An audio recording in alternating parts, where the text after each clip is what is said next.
Hey guys, welcome to MacReddit. Today, I have compiled some of the most interesting Reddit stories for you.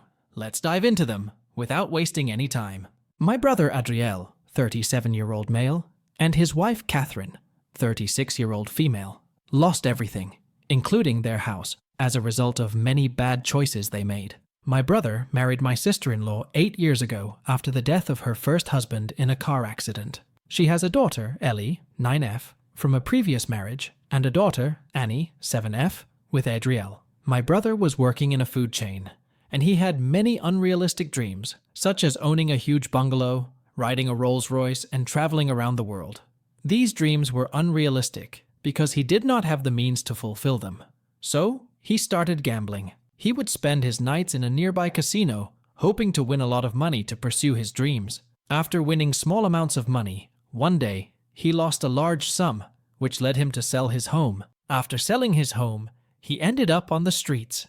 Frustrated after losing his home, Adriel got into a serious fight with his colleague, and because of this fight, he also lost his job. Now, both my brother and his wife are homeless. They had applied for a shelter, but it may take 6 to 7 months to get one. Obviously, I, 28F, couldn't just let Annie, my niece, go homeless, so I took her in and am paying for all her expenses. However, my brother and sister-in-law want me to take in Ellie, my brother's stepdaughter, as well. I can't do this because I don't have enough money to support another child, and it is not my problem. I asked my sister-in-law to send Ellie to her foster family, but she said that they have already refused to take Ellie because of their strained relations. Now, they are begging me again and again for the same, but I just can't favor them. Now, they are living an awful life as homeless. Last night, a friend of mine blamed me for being an AH for not helping my brother by taking in his stepdaughter, but I don't think so. If I had enough resources, I would have taken in Ellie. So, Ida? I can't say OP is an AH because she has already stepped up by taking in her biological niece, and she is clear about her financial limitations. If she had resources and then had refused to take in her brother's stepdaughter, then she would have been really an AH. So, I would give OP 0 out of 5 on the AH scale. As for OP's brother and sister-in-law, they are big AH for making such poor choices. They are responsible for all this mess. So, I would give them 2.5 out of 5 on the AH scale. Let's now move on to another Am I the AH? Aita for scolding my SIL and my husband's parents for coming uninvited to our housewarming ceremony. Yesterday, I, 34-year-old female, yelled at my sister-in-law, Annika, 32-year-old female, for showing up uninvited to our housewarming party. I am from California, and my husband, Adik, 35-year-old male, is from Bangalore, India, belonging to a typical conservative and practicing Hindu family, which is rare among Hindus in the USA. However, Adik himself is liberal and does not care about the religious beliefs of his friends and people around him. He is always loving and supportive of others, which is why we became good friends in high school and then fell in love. After dating for 2.5 years, we got married, and no one from Adik's family attended the ceremony because they were against the marriage.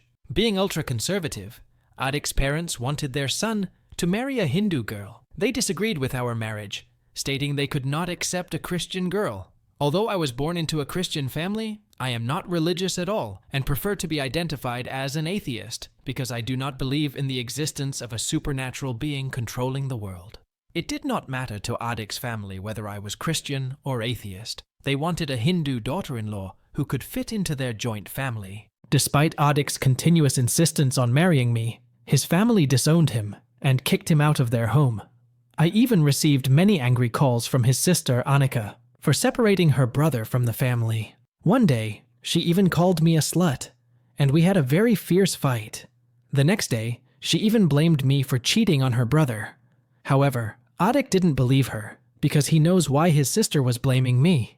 Instead of continuously fighting and arguing with her, I simply blocked her. Adik's parents even met with my parents and told them that they would not accept me as their daughter-in-law.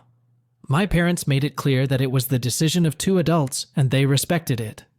My father also told them that our marriage doesn't need their willingness and marriage is always a bond between 2 people, and those 2 people must be willing, and there is no need for parents to be willing for the marriage. After listening to all this, Adik's parents had to leave. Despite the unwillingness of 𝐒𝐓𝐄𝐄𝐒's parents, we got married, and the ceremony was very luxurious because we spent more than half of our savings, about 80k USD, on the ceremony. And my parents and siblings contributed around 100k USD. As expected, no one from 𝐒𝐓𝐄𝐄's family attended the ceremony. 𝐒𝐓𝐄𝐄 has been working in an IT giant since completing his high school. Due to his hard work and dedication, particularly after our marriage, he started getting promotion after promotion. I don't know whether it was our luck or 𝐒𝐓𝐄𝐄 had started working more rigorously after the marriage. When I asked him, he would say it was a mixture of both. Now he is in the corner office of the company. It was a great achievement for 𝐒𝐓𝐄𝐄, and I was also very happy. The Indian media also reported this achievement of 𝐒𝐓𝐄𝐄, and many Indian YouTubers interviewed 𝐒𝐓𝐄. Obviously, the news also reached 𝐒𝐓𝐄's parents and sister. After seeing his success, one day, 6 years after our marriage, 𝐒𝐓𝐄's parents and his sister Annika visited our home. At that time, 𝐒𝐓𝐄 was not at home. I didn't welcome them and asked them not to come again. They got very angry, but had to return home. In the evening, I told 𝐒𝐓𝐄 about his parents' visit and my response. He said that I did the right thing, but we didn't talk more about his parents, and I forgot about the encounter over time because they didn't visit us again. Initially, we lived at the company's residence, a luxurious villa surrounded by a spacious lawn. Though the residence was luxurious, we had a dream to own a bungalow in the city center. We built a bungalow and moved in after the housewarming ceremony yesterday. At the ceremony, we invited close friends and some relatives from my family. On the morning of the ceremony day, I saw Annika and 𝐒𝐓𝐄's parents entering the home, which surprised me. I stopped them and asked them to leave my home, but Annika, almost yelling at me, said I didn't have the authority or right to stop her from entering the house because it was her brother's house, not mine. In response, I scolded her bitterly and told her that it was our house, and she was a greedy woman who had come here only after seeing her brother's money. I also told them that if her brother had been working an average job, she would have never talked to him and not come to visit his home. Hearing the noise, my husband came out of the room and asked me to let them come in and talk by sitting in the house. I had to agree. Bringing them in, 𝐒𝐓𝐄 took me upstairs and asked me why I was creating a scene, and he told me that his parents and sister had been requesting him to forgive them for 6 months, and he appeared to have already melted. With a mixture of surprise and anger, I asked him whether he had forgotten what they did to him when he wanted to marry a girl of his choice, how much they insulted me, and above all, how they left him when he was doing an average job and returned to him when he had success. I told him they were greedy, and I reminded him that it was my family who supported us and spent money on our marriage ceremony. Despite all my explanations and reminders, 𝐒𝐓𝐄 stood his ground and told me that he could not throw his parents out just because they opposed a decision years ago. I asked about his sister who humiliated me and questioned my character.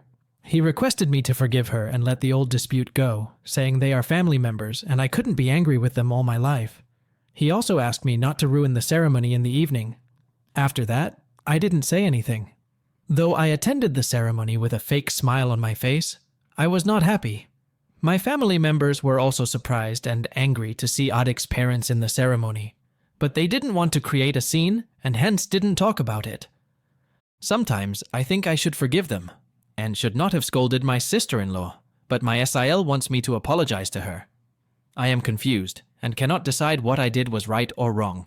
So, Aita for scolding my SIL and my husband's parents for coming uninvited to our housewarming ceremony?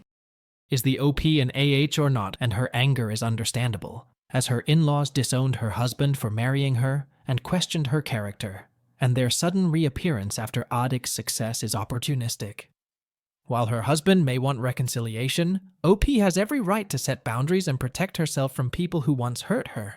As for scores, I would rate OP 0 out of 5 and OP's in-laws 2.5 out of 5. Everyone in my family, literally everyone, is a high school dropout, and many of them are alcoholics.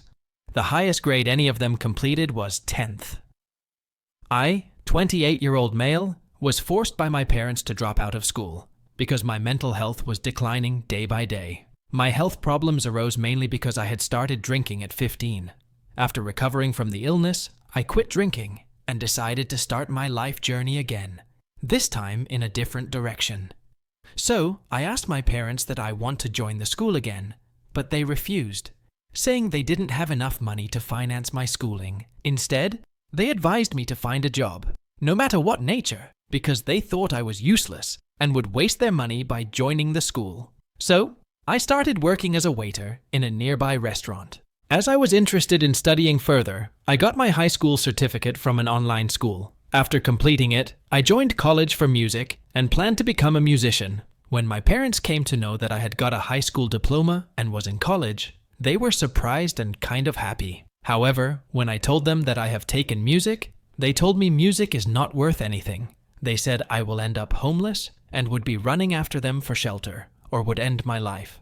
One of my sisters even called me that I would either be a drug addict or a male prostitute. My father just kicked me out of his home. It was very insulting for me. However, my older sister Emma, 32-year-old female, and her husband, 33M, defended me and allowed me to live with them until I completed my degree. I did a part-time job to finance my education, and my sister and brother-in-law also sometimes supported me, and I got my degree 3 years ago. During college, I had another problem, which was with my last name. As is the norm, I share my last name with my family members. Because of this name, most people in town would not like me, because my family members are not only dropouts and alcoholics, but they are also racist, homophobic, and bear almost every bad quality a person can have. In contrast, I don't discriminate and have been supportive to everyone, and really don't care about skin color. So, after completing college, I left the town for New York, where I joined a production house as a musician, and after 4 years of struggle, now I am one of the most famous musicians in the city. I have a lot of followers on social media and have also judged a music show. Now, I earn well above the average. Last week, my parents and siblings came to ask for financial help and to let them live with me or help them repair their home. I refused straightforwardly and didn't give them a penny. I said you people didn't help me when I needed you. Not only this, when I started doing things on my own that you didn't like, you threw me out of the home. Now, you are asking me for help. Listening to all this, they returned home disappointed. Now, I am a little bit confused, and that is why I am on the Reddit. So, am I the jerk? OP is not an AH, and of course it is not his responsibility to uphold those mistreated him during his most vulnerable years. So, I would give OP 0 out of 5 on the AH scale, and would rate all other family members, except OP's sister Emma, 3 out of 5 on the AH scale. Let's now move on to another Am I the A-hole, where OP shares bed with one of his female friends without his girlfriend's consent. My girlfriend Joyce, 22 years old female, and I, 26 years old male, have been in a relationship for 3 years now. We have known each other since childhood because we lived in the same building and went to the same high school. However, I was 3 years senior to her, and this was what turned our kind of friendship into a romantic relationship. She would often come to me for help with mathematics because I was very good at math. After 2 months of her continuous visits, we fell in love with each other. Not only have we been together for a long time, but we also have a very strong and intimate relationship. I moved to New York 6 months ago on a special project launched by my employer company, but Joyce is still in our hometown, teaching in a private elementary school.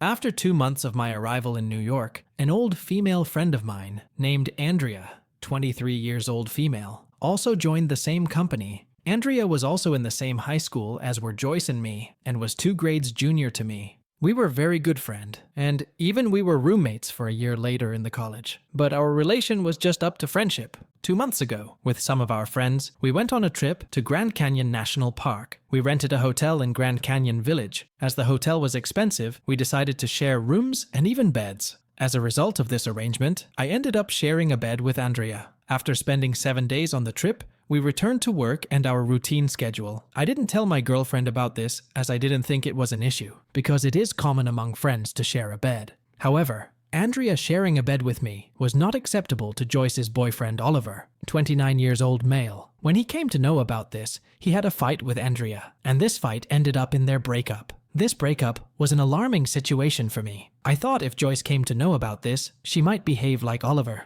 So, I reached out to Andrea and asked her not to share the incident of us sleeping together in the same bed with anyone anymore. However, the next day, the whole office knew the reason for Oliver and Andrea's breakup. Through a common friend, my girlfriend came to know that I slept with Andrea in the same bed. However, unexpectedly, she didn't share any concerns or indications that she had a problem with it. Fast forward to now, when I am at home, she confronted me yesterday and said that she was talking to some friends of hers about how she is quite a lenient girlfriend, and shared the story of my sleeping with Andrea. She told me that her friends told her that she is a fool, and I am cheating on her. Narrating what her friends had said, she said, "I am sure that you are cheating on me." When I told her that we slept in the same bed because of the rooms were really expensive, she interrupted and asked if I really needed to care about the rent of a room for a week. In a reminding style, she told me that my annual earning was around 130,000 USD, and it was enough even for a person who had dependents to support. And I was not supporting anyone. I was kinda speechless for 5 seconds. I told her that actually I slept with Andrea in the same bed because all our colleagues were couples,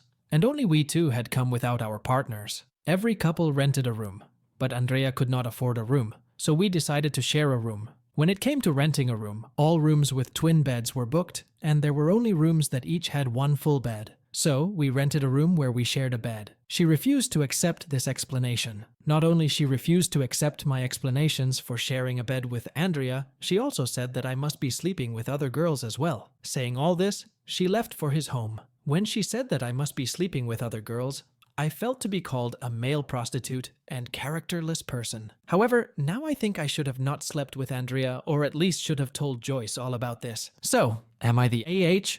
Here, OP is an AH because sharing a bed with someone of the opposite, especially without informing his girlfriend, is a clear violation of trust. Regardless of whether something happened between OP and his female friend, it cannot be justified. It is not only about sharing the bed, it is also a matter of hiding all this from OP's girlfriend. There is something fishy about it. So, I would rate OP 2 out of 5 on the AH scale. Transparency and honesty are key in relationships, and OP failed in that regard. From my birth, my brother John, 26 years old male, and I, 24 years old male, have had a strained relationship. I became his target when I was just born. When my mother returned home from the hospital with me as a newborn baby, my brother John can be seen in our first footage together, demanding our parents to throw me away in a trash box. Though it is common for children to hate newborn babies, John has always been the same, or has worsened over time. Throughout my school years, he bullied me relentlessly, coerced other kids to bully me and not befriend me, and even pilfered my pocket money. Due to his extroverted and attention-seeking nature, he became the favorite child at home, while I remained withdrawn, anxious, and discreet. My very existence seemed threatened by his status. Fast forward to adulthood, John's life took a darker turn. He faced numerous arrests, spending 6 months in prison and enduring 2 years with an ankle monitor. His offenses included petty thievery and involvement in selling and consuming recreational drugs. Meanwhile, I followed a different path. I graduated with a master's degree without taking any debt because I had won a full-ride scholarship. After completing my education, I secured a job, saved diligently, and eventually founded my own company. Within a year, my company had 3 employees and started making more money than I ever thought possible. It was a big achievement for me, but despite all these accomplishments, I didn't get any attention from my parents.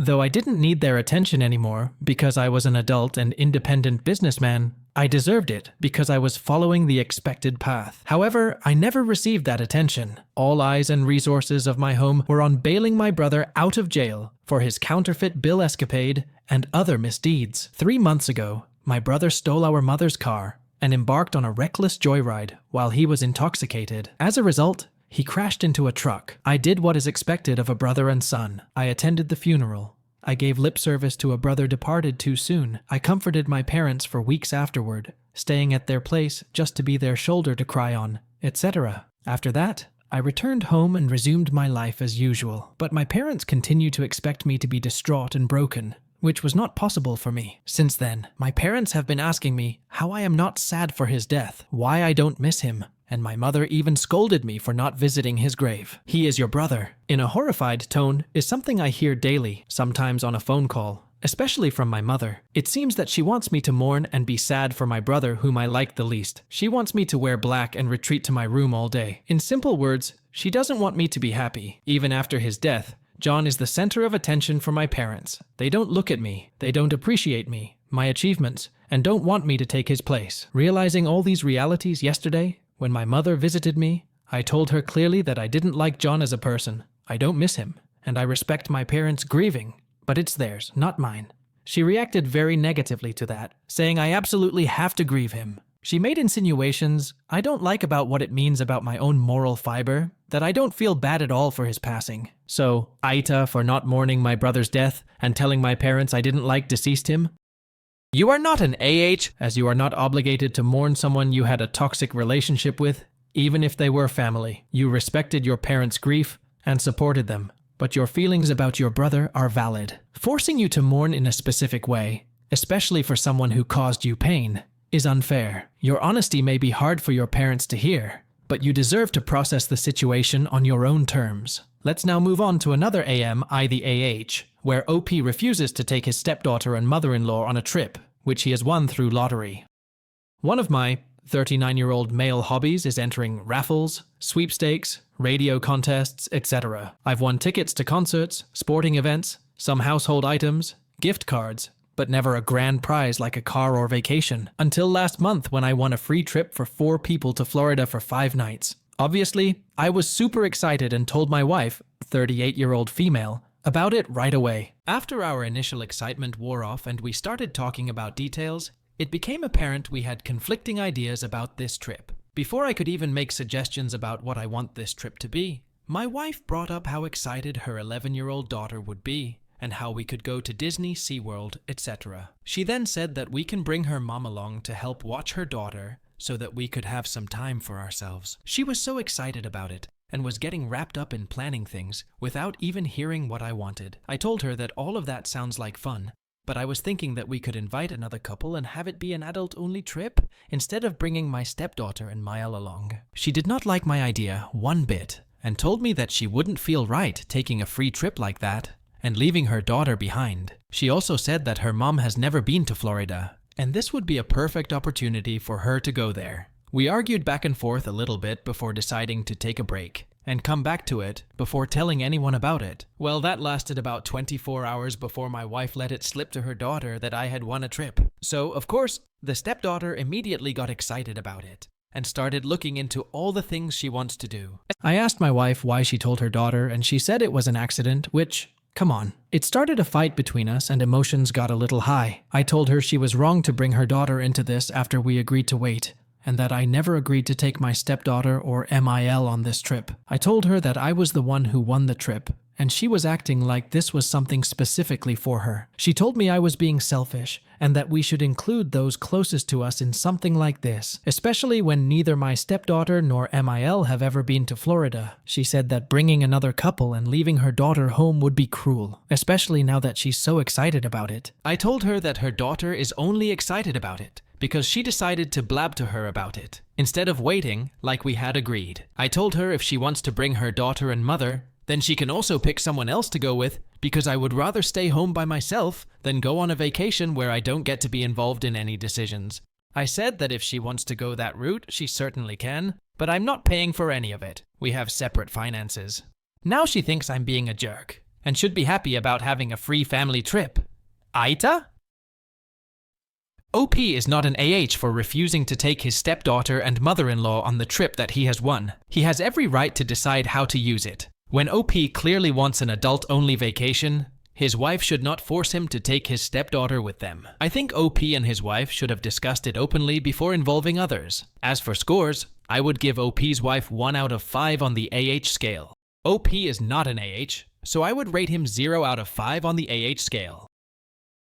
I, 27-year-old female, have been in a relationship with my boyfriend 𝐒𝐓𝐒, 26 years old male, for 1 year. He is a tall and handsome brown Indian, and I come from a white Arizonian family. American boys tend to prefer slim girls, and I am a little bit overweight, and no one I proposed to wanted a serious relationship with me.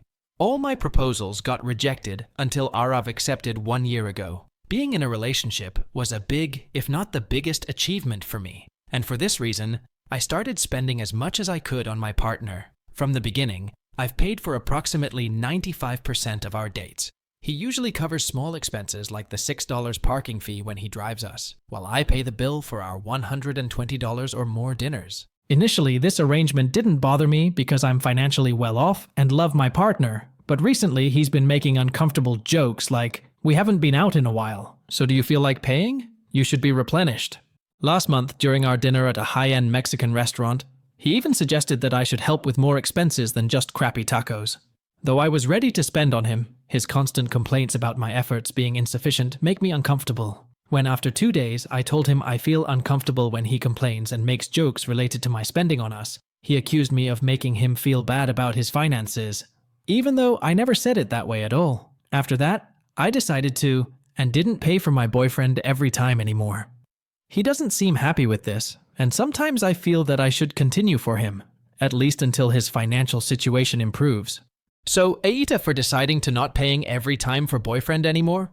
OP is not an AH because she is responsible for covering her boyfriend's expenses, especially when her boyfriend makes insensitive comments about it. Relationships must be based on mutual respect, and if one partner is rich, it doesn't mean the other should take their money for granted, and at the same time, disrespect them. OP's boyfriend seems to be a gold digger.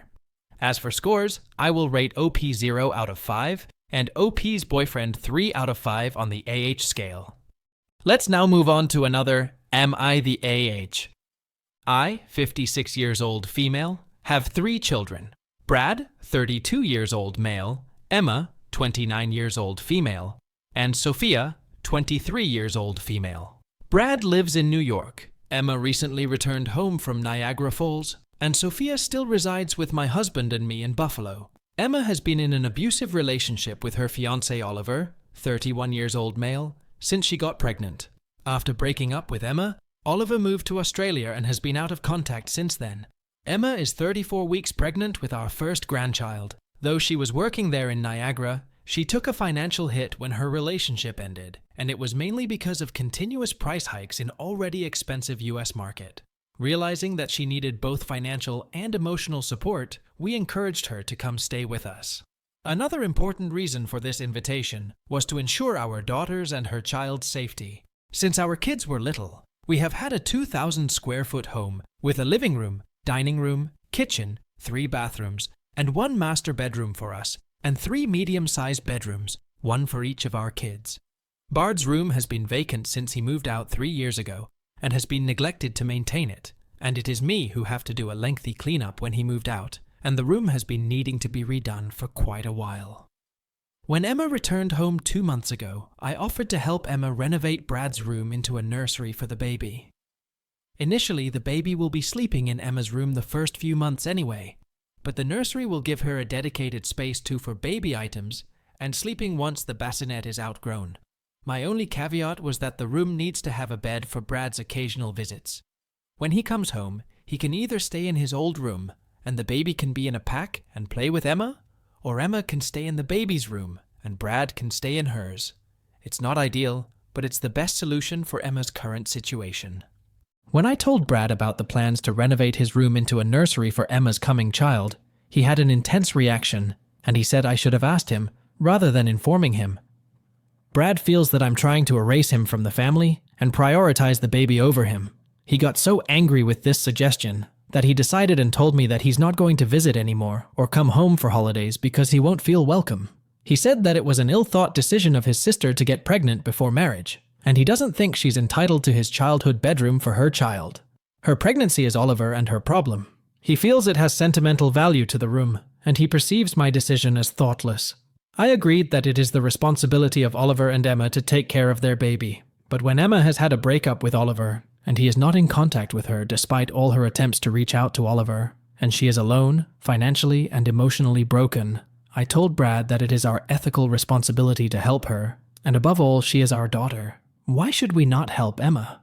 I told him, I love all my kids, and obviously my unborn grandchild as well, and I'm just trying to do right by all of them with the resources I have.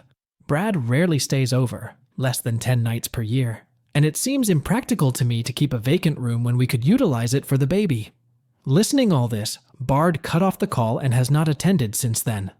So, Aita for giving my son's room to my grandchild? OP is not an AH because she prioritizes her daughter and future grandchild during a difficult time. It is not a wrong idea to repurpose a room that is often not occupied, and it does not in any way mean OP is erasing her son from the family. Brad's reactions seem overly emotional given the fact that he rarely visits home. So, Brad is an AH for overreacting, and I would give him 2 out of 5 on the scale. And OP gets nothing. 0 out of 5 on the scale. I, 27-year-old male, have been unknowingly married to my sister, Harper, 27-year-old female, for 5 years.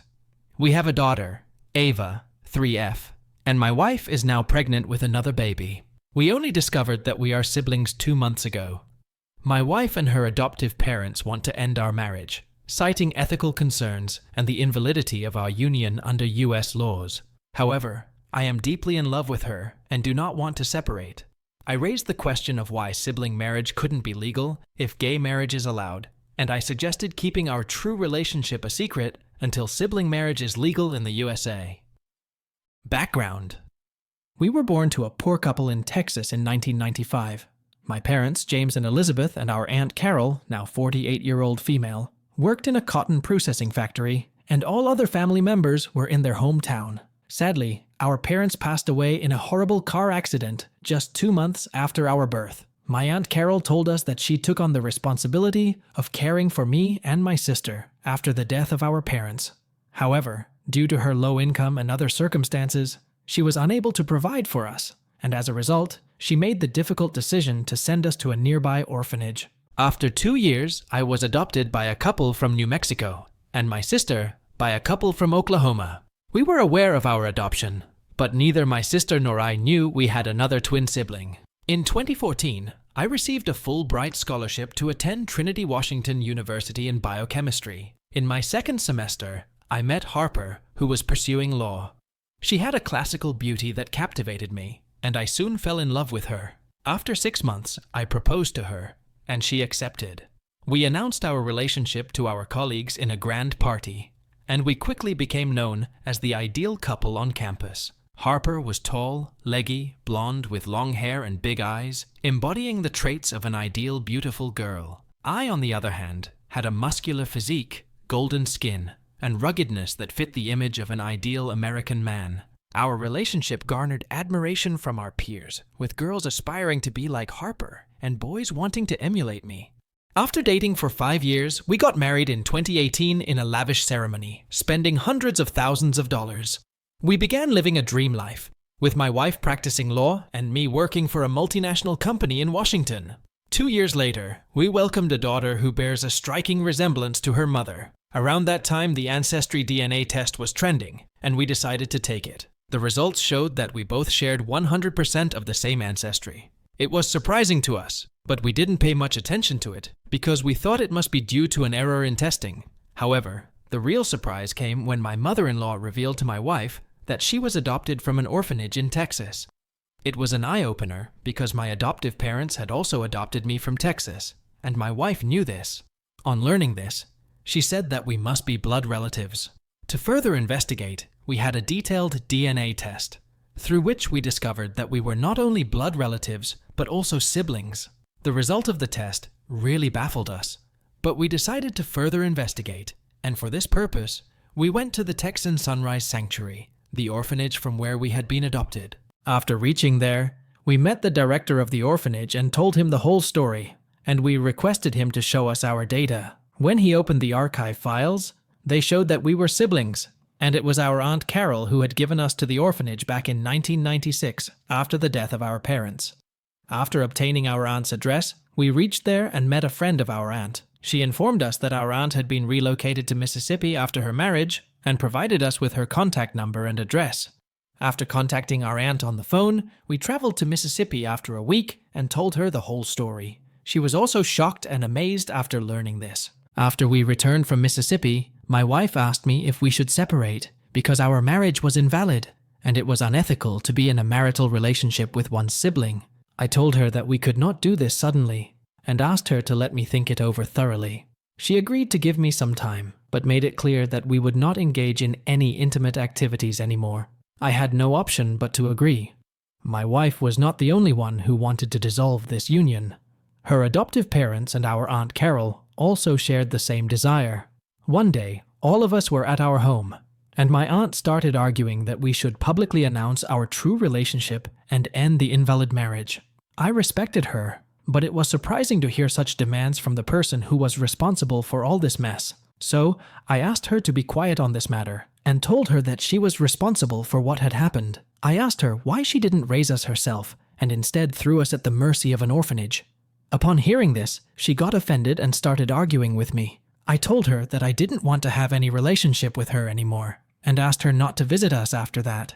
Upon hearing this, she left our home red-faced. Aunt Carol's persistent insistence on ending our marriage raised doubts about her intentions in demanding our separation. When I started investigating our aunt and her past, I learned that our parents held managerial positions in a cotton factory, while Aunt Carol was just a laborer. Our parents owned a house and some other property. When they passed away, our aunt decided to claim that property for herself. It was difficult for her to take the property in our presence, so she sent us to an orphanage where we were adopted by two separate couples. As she was the only relative of our parents in Texas, all their property went to her because she didn't reveal that our parents had two babies. Knowing she might get caught, she fled from Texas to Mississippi after selling all the property of our parents. When I inquired why she wanted us to separate, I found that she wanted her son Henry, 26-year-old male, to get married to my wife after our separation, and the purpose of this marriage was also monetary gain. I went to her home again, showed her a mirror, and severed all ties with her. On my return, I told the whole story to my wife. She was shocked to hear all this. However, at the same time, she asked me that we should get separate ASAP. I told her that I love her very much and cannot imagine getting separated from her. On my refusal, she confronted me and said she wanted to separate at any rate, and there started a heated argument with her. When the situation was getting out of my hand, I asked her what would happen to our offspring if we separated. She promptly replied that she would abort the child that was in her belly and would keep our daughter with her. I strongly objected to what she said and argued that it is a nonsense approach and that I would not let her kill my offspring.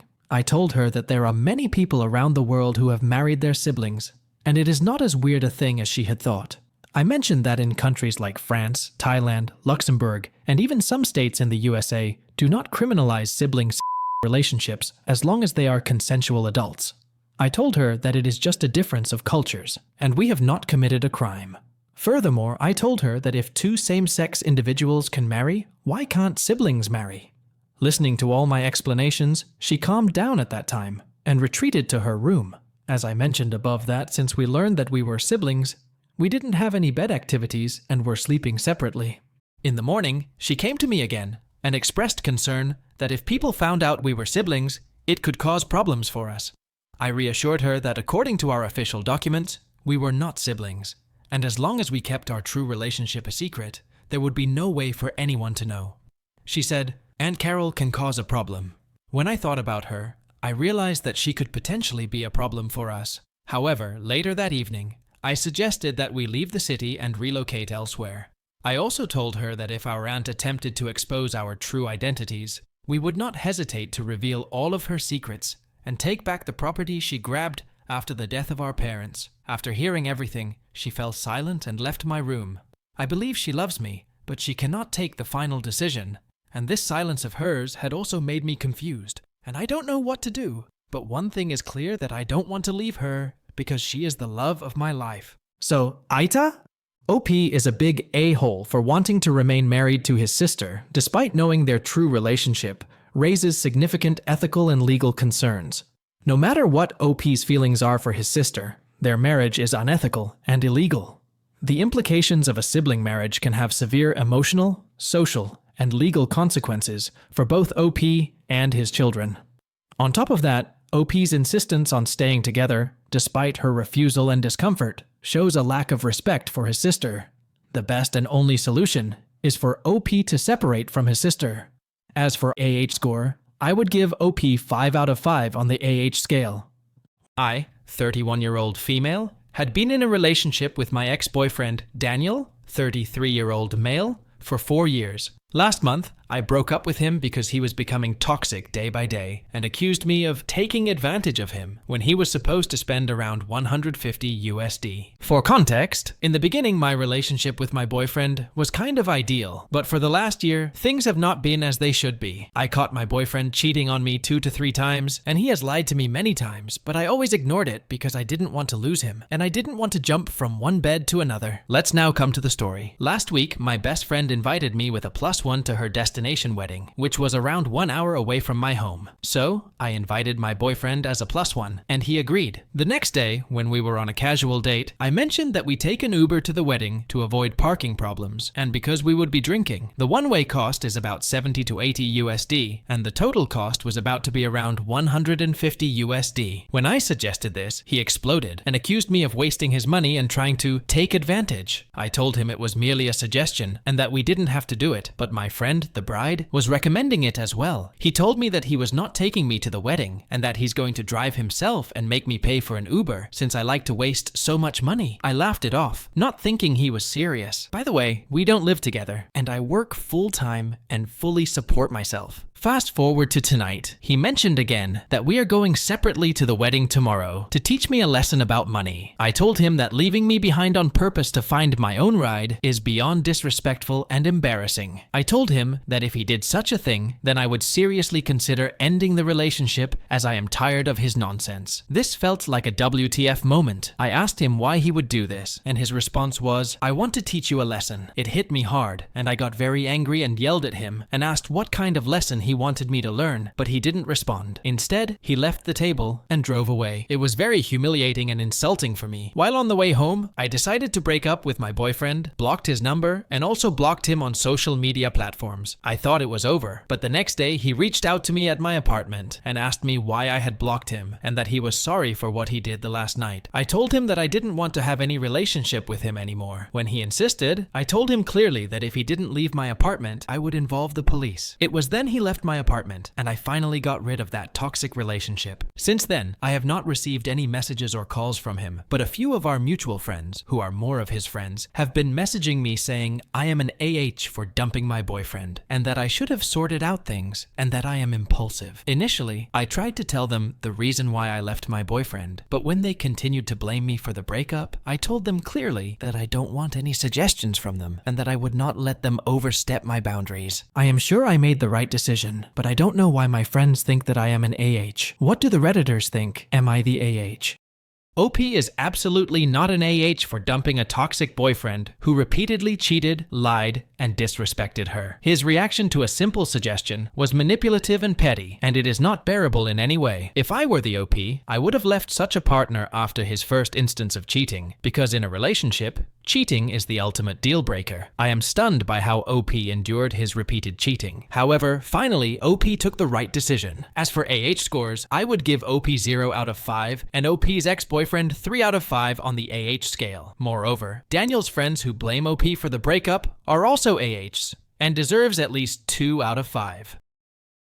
Let's now move on to another Am I the A-hole, where OP breaks up with her so-called best friend because she rejects the gift OP presents at her wedding just because the gift was not expensive. I, 31-year-old female, have recently broken up with my so-called best friend, Clara, 30-year-old female, because she rejected my gift I gave her at her wedding, saying it was something that is actually needed. Now, I am confused whether my decision was right. Background. Clara and I have known each other since college time. We used to live together, help each other out in breakups, job changes, family drama, and whatnot. However, one thing I recently noticed that I have helped her financially many times, but she has never. By the way, she stood for me when I had a breakup with my boyfriend, providing me with emotional support and saying stuff like, "You deserve better than him," and blah blah blah. When she got engaged last year, I was really excited for her. She asked me to be her maid of honor, which I happily agreed to. I was available to help her plan out the bridal shower, pick out her dress for the wedding, and even gave her money for a few last-minute wedding expenses to make sure things come out all right when cash was running tight.